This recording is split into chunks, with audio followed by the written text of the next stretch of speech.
Obviously, all of us as Christians, certainly those of us who serve the Lord publicly, are called to integrity. That is, to live what we preach, to be consistent, to be one, as that word integer indicates. That's critical. I mean, that's our calling. But at the same time, none of us can be perfect. So we're all going to, in some sense, preach a better message, proclaim a better message, believe a better message than we can live. We all fall short. 1 John says if we say we have no sin, we make God a liar, and the truth is not in us. So look, we're all going to, at some points in time, have our integrity called into question.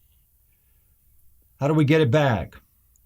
Well, first of all, we deal with small breaches of those truths that we affirm and declare.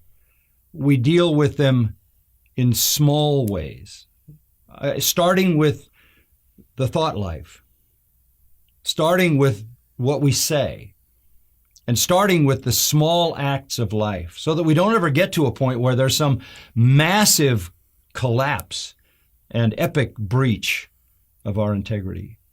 You know, whenever I see somebody's life explode, somebody in ministry, somebody who has been proclaiming the truth, and their life erupts in some scandalous fashion, I always say that wasn't the beginning of anything.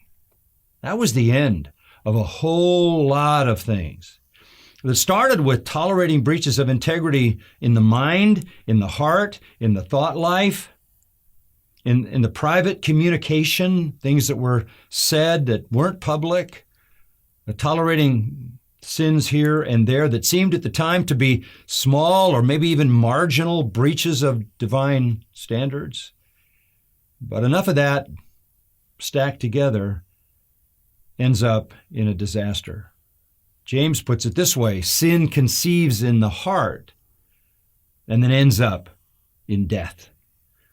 So to maintain integrity is not to be perfect, but it is to deal with sin in the way that the Bible calls us to deal with it, and that is to repent of it, turn from it, and make it our ambition to be pleasing to God in everything we do, as well as what we say.